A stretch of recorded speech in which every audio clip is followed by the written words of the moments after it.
everyone, welcome back to my channel. Today I'm going to be filming a quick book review on All the Light We Cannot See by Anthony Doerr. This book is a brilliant World War II novel and it won the Pulitzer Prize for Fiction in 2015.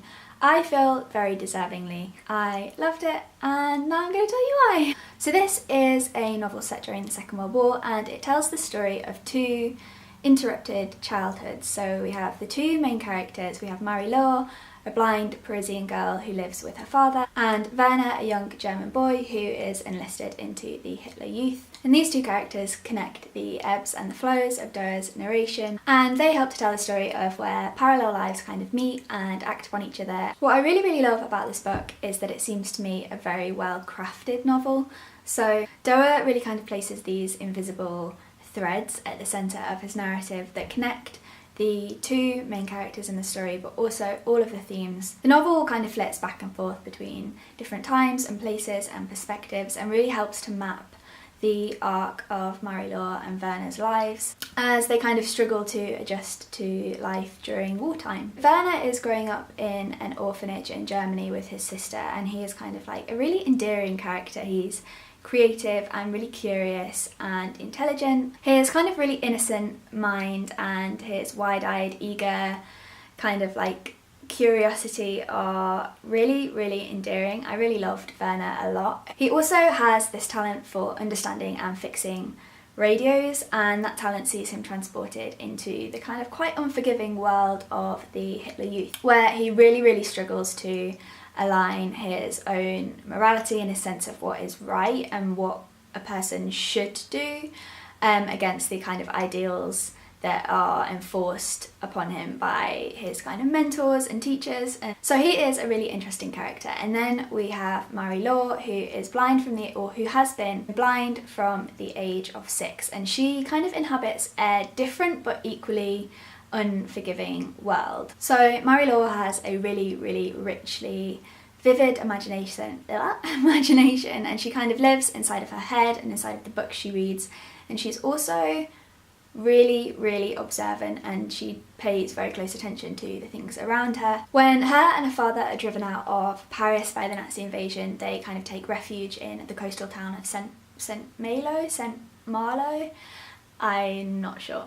And they set up house with her great uncle Etienne, who's a character in himself. I actually really enjoyed Etienne as a character. He's very eccentric and strange and quite closed, but very rich and deep and interesting. But the main two perspectives you have are Marie-Laure and Werner, and through these two perspectives, Doerr really drives two kind of overarching ideas. A, that we're all products of our circumstances, and B, that we are all connected by some small, unseen, but very strong thread in life. I feel what really comes out in the novel is Doerr's contrast of kind of moral despondency in wartime Europe and then the innocence of childhood and that kind of like unspoiled eagerness to get out there in the world. And there's a lot of kind of imagery of the purity of the natural world, and I think one of the main contrasts that Doerr draws up is kind of like entropy versus kind of like design and how destructive. Okay, so I just filled up my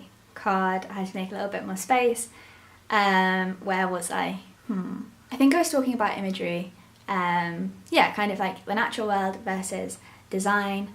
And in general, Doerr's imagery is brilliant. He really kind of does craft a really unique sensory experience. So underneath kind of Doerr's metaphors and motifs, we really get the idea that eyesight is secondary to kind of really seeing. It really does make sense once you're kind of like right in the depths of the book that Marie-Laure, who has been blind from the age of 6, sees more than a lot of the people around her. That the real kind of truth in the things around us are not uncovered simply by looking at them, but looking into ourselves, if that makes any sense. Yeah, there's this constant reminder of kind of light and darkness and seeing and blindness, but definitely not at face value. And if you read into them, you kind of uncover a really clever kind of commentary on sight. I really feel like throughout the whole book, Doerr is kind of like setting the stage for us to question kind of greater questions of morality and fate and kind of truth, questions which ultimately